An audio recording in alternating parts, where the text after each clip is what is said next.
BBC ትግርኛ ድሕሪ 20 ደቂቃ ክጅምሪው ንክትከታተሉና ንዕድም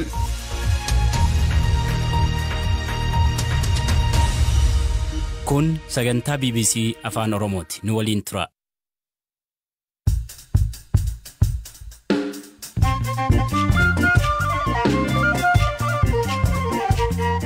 Yooyaa malee yooyaa dhaggeeffattoota raadiyoo BBC afaan Oromoo nu dhiyaadha bakka dhaggeeffachuu jirtan cufaatti sagantaan keen am jalqaba. Oduu galgal kan isiniif dhiyeessin keessaa Oroo Guduruu Wallaggaa aanaa jaarta jardagaarraa namoonni haleela baqachuun shaambuu jiran maal jedhu. Fintaalee faannoo jedhamanis faanarra jiru hundumtu meeshaa gurguddaa baatu nama argan Oromoo kan ta'e hunda nu ajjeesu. Qabeenyi jiru hin saamame horiin immoo ni oofame. Eebbi Oromoo biraatti bakka guddaa qaba maal argisiisa? Oromoon nagaa barbaada eenyuma wajjin illee nagaa barbaada garuu warra nagaa isaanii booressan dursee waaqa kadhatee diina isaa ofirraa ittisaa jechuudha. Humnoonni Tigraay naannoo Walloo kaabaa gadhiisanii ba'uun iddoo biraa socho'uu himan kanaaf oduu dabalatan waliin tura an asli galgalo.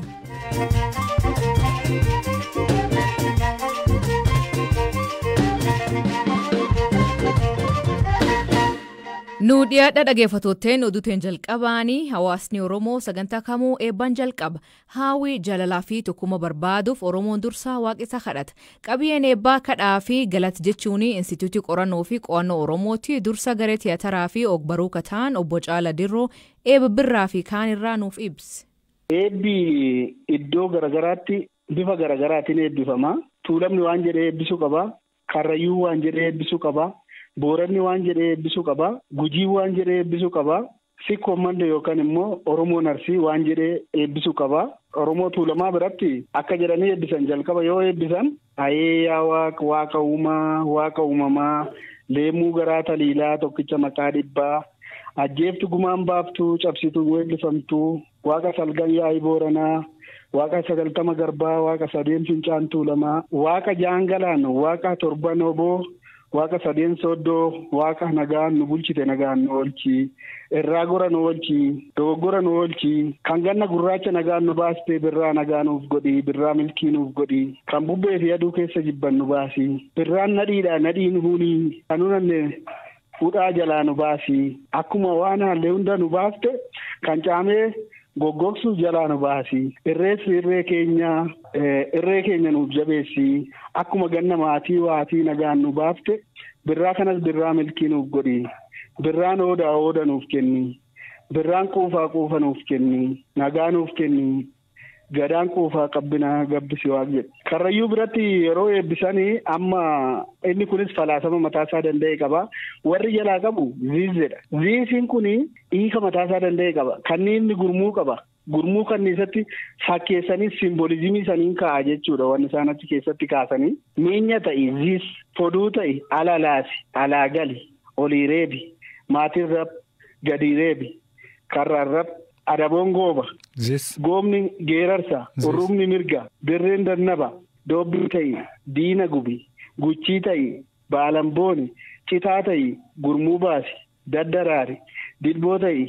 Babbaroodi. Cibraadhoosi. Gaara ta'i. Itti jigi. Handaqii ta'i. Balladhu. Fantaalle ta'i. Mul'adhu.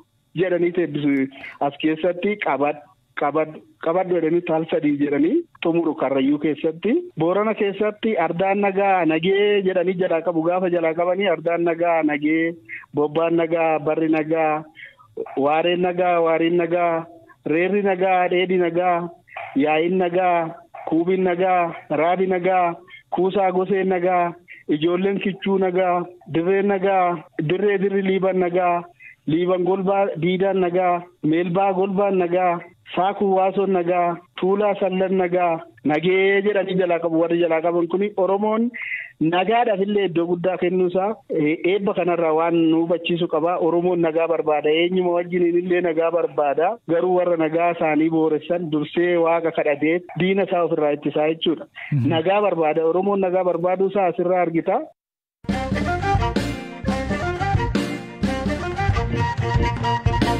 Naannoo Oromiyaa godin Horroo Guduruu Wallaggaatti haleellaa waldura duubaan aanaalee garaagaraa keessa raawwatameen namoonni dhibbaan lakkaa'aman ajjeefamuu isaanii namoonni ilaan arganii fi haleellaa kan baqatanii magaal Shaambuu buufata konkolaataa fi mooraa Yuunivarsiitii Wallaggaa kee qubatan himan isaan keessaa namni BBC'n dubbis tokko haalkee jiran akkanaan ibsa. Naaraa keessa qubannee jira Shaambuu. Walakkaan immoo iyyuu Walakkaa Yuunivarsiitii keessa qubannee jira. Bakkeen qannaan nama 10,000 hanga 8,000 taana. Nuti jaarraa gaarraatii dhufne miilaan guyyaa 2 deemnee achi geenye. Kan nu buqqise immoo milishaa mootummaan hidhachiisee fi qinxaalee Amaaraan nu buqqise. Qabeenyi keenya waan hafe hin jiru, manni keenya hin saamame, lubbuun namaa akka jiru hin darbe, immoo lubbuu keenya baafannee kun achi qubannee irra deemne jaarraa gaarraa buqqaane. Milishootuma Amaaraa ta'anidha. Isaanuma nu buqqisee finxaalee faannoo jedhamanis faanarra jiru. Hundumtu meeshaa gurguddaa baatu nama argan Oromoo kan ta'e hunda nu ajjeesu. Qabeenyi jiru hin saamame, horiin immoo ni oofame. Homaa waan goone hin qabnu Oromoo ta'umaaf saamamne qeerraa buqqaane. Homtuu wanti nu dhiyaate hin jiru. Kan nu dhiyaate uummatuma magaalaa Shaambuutu nyaataaf dhugaatii nu dhiyeessa. Qaamni mootummaa namni nu dubbise hin jiru. Yoo nu dubbisanis warruma hojjetaa mootummaa dhalataa naannoo sana ta'anii ofii isaanii buufatanii nu gargaaraa jiru malee. Agammaatti rakkoo isaaniif qaamni falkenneef akka hin jirre ka dubbatu jiraatan jaarta jardaa gaarraa Shaambuutti baqatu kunin qaama mootummaatiin iyyannee gaaffii jedhu akkanaan deebise. Iyyannee ture. Namni nu keessummeessuuf fedhii qabu hin jiru. Bulchaan aanaas ofiisaa fedhii hin qabu nu keessummeessuuf. Bulchaan godinaas. Bulchaan godina ofii masaayyuu Arabuun naa dawwaleeraa jedhe. Arabuun immoo qindeessaa finxaalee sanaati magaalaa jaarraa gaarraatti. Akkanaatiin ofirraa nu deebisee wanti biraa wanti abbaa kanaadha. Qe'ee kanatti sin deebisna nu jedhan jiru. Hanga har'aa namni du'aa jira magaalaa sana keessatti. Fakkeenyaaf ganda goommanirraa kaleessa namni 3 du'eera. Namoota sabab nageenyatiin buqqaan kan keessa jiran yeroo ibsu akkan jedha. Haadholiin daa'imman hangaraatti baatan jiru. Dulloomanii warri intanii ta'aniiranis jiru. Umurii isaanii deemeeru. Hunduu jira. Daa'imman kan baatan jiru, kan harma kan hojjetan jiru, kan garaatti baatan jiru. Dubartiin karaatti deesses jirti. Kanatu jira. Rakkoon nurra ga'e rakkoo ibsamuu hin dandeenye. Hanga ammaatti nu birmate hin jiru. Hanga ammaatti qabeenyi keenya manni keenya cabee saamamaa jira. Odeeffannoo yeroo argannu nu deebisuuf irree mootummaan fedhii akka hin qabne ilaalaa jirra teenya. Qaamni mootummaa baqsuun hin jiru.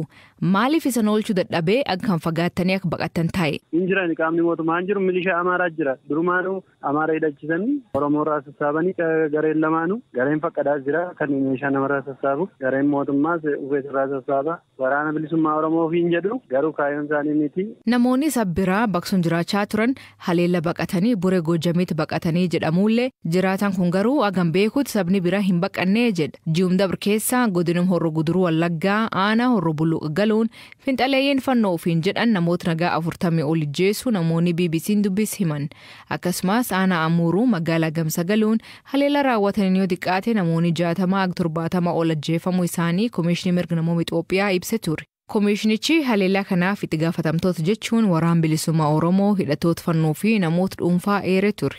Himata kan ilaalchisee aangaa'ota mootummaa ka'aanaaf ka godinaallee yaallee argachuu hin dandeenye.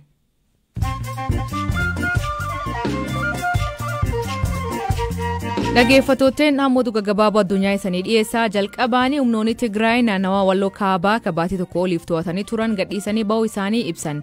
Ibsa TV naannichaatiin baasaniin humni Walloo Itoophiyaa fi Eertiraa haala amansiisaa ta'een qolachuu fi kallattii fi iddoo ittisa irratti jijjiirraa taasisuun barbaachisaa ta'uun argamee jedhan. Tarkaanfii humnoonni Tigraay fudhadhee jedhan kan irratti ilaalchisee gama mootummaa Itoophiyaatiin wanti jedhame hin jiru. Somaaliyaatti hoogganaan Al-Shabaab kan yeroo dheeraaf barbaadamaa ture Abdullaahi Nadiir ajjeefamee jedhan. Mootummaan Ameerikaa argama isaatii fi $3 miliyoona akka baastu himte turte. Abdullaahi Nadiir namoota Al-Shabaab hundees keessaa tokko ta'ee mootummaan Somaaliyaa ibse. Achumatti haleellaa Al-Shabaab gaagessiteen aanga'a mootummaa tokko dabalatee yoo xiqqaate namoonni 9 himan. Haleellaa magaalaa Baladweyne keessatti taate kanaan namoonni hedduun madaanii manneen hedduun barbadaa'an.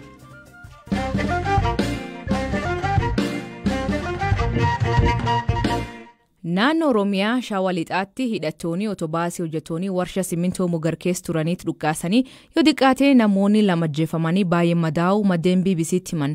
Kan hojjettoonni warshichaa fi jiraattonni naannoo sunii jedhan Waayilii Keenzalaalem Taadessaa kan qopheesse. BBC'n hojjettoota warshichaa fi jiraattota naannichaarraa akka adda baasetti haleellichi wayixataa onkoloolessa 3 bara 2022 ganama sa'a 12 irratti dhaqqabe. Jiraattotni fi hojjettootni akka jedhanitti haleellicha kan raawwate hidhattoota waraana bilisummaa Oromoo naannicha socho'anidha. Haleellaan kun kan raawwatame yeroo awutoobisiin hojjettoota gara bakka galtee oomisha simintoo baasan geessaa turettidha. BBC'n maddeen dhimmicha irratti dhiyeenya qaban irraa akka adda baasetti hidhattootni dayeeffatanii eeggataa turan gommaa konkolaatichaa fi qaama isaa bakka adda addaa rasaasaan haleelaniiru.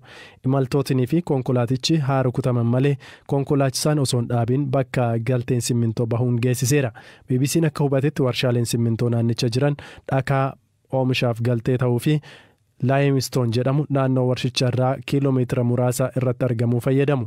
Lafti galteen simmintoof ta'u iddoon itti ba'u humnoota nageenyaa mootummaan eegumsi kan godhamuufi yoo ta'u awutoobisiin dhukaasa hidhattootaa irraa hafe haleellaan booda charkeedhaan konkolaatee nagaa eegsistoota bira gahu hojjetaa warshichaa fi jiraattootni BBC'tti himaniiru. Naannolee kanatti gareen hidhataa kuni hojjettoota warshaa ugguruu fi gadhiisuuf qarshii gaafachuun yeroo baay'ee komatamu. Haa ta'u malee dhaabichi gochaa kan akka hin raawwanne haala. Haleellaan namoota nagaa irratti raawwatamu kun garuu kan barame miti. Bara darbe aanaa Adaa Bargaatti miseensonni poolisii Oromiyaa hidhattootaan ajjeefamuun booda tarkaanfii poolisiin fudhateen namoonni nagaa ajjeefamuu jiraattonni BBC'tti himanii turan.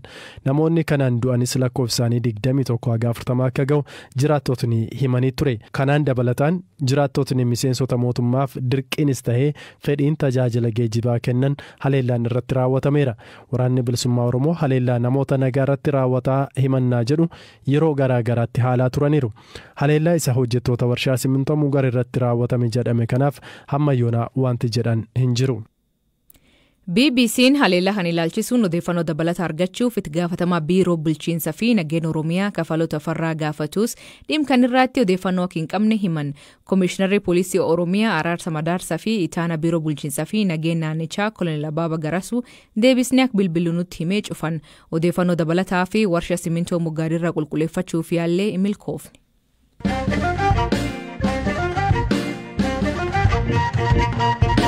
Taphattoota Premier League Ingilizii kalee fi Dheengad London Derby fi Manchester Derby keessummees dabreen taateewwan hawwatoo ta'anitti mul'atanii jiru. Keessumaa jifaatan Manchester City Erling Haaland daawwattoota ajaa'ibsuun itti fufee jira. Taphataan kun dandeettii taphattoota ciccimoo akka Ronaldo, Zlatanii fi kan hundi qabaa jedhama. Waayilikeen Elias Mulugeetaa kan isaniif qopheesse.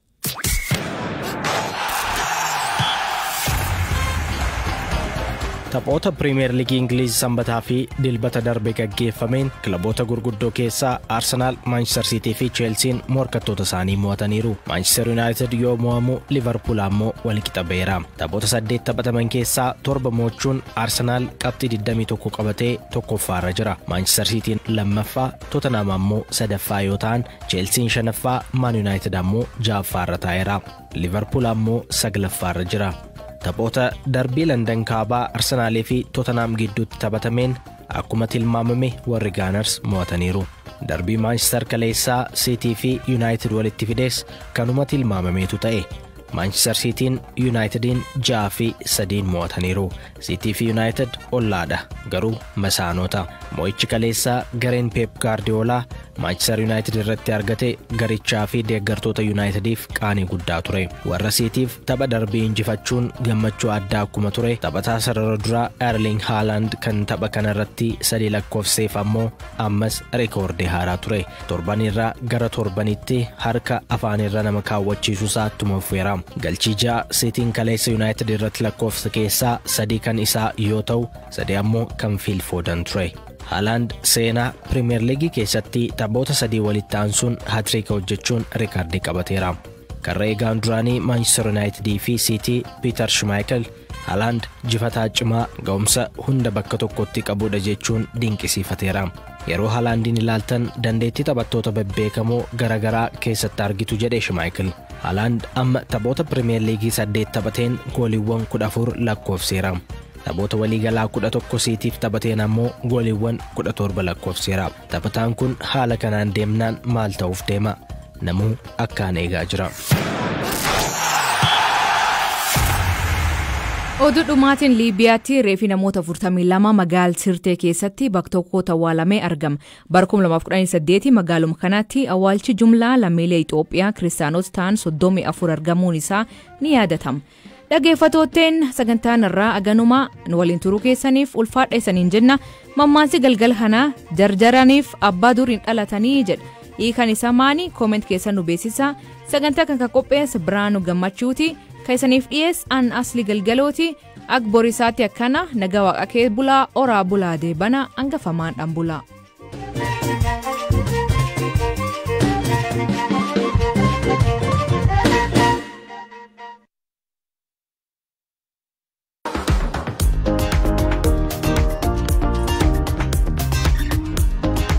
sagantaa barnoota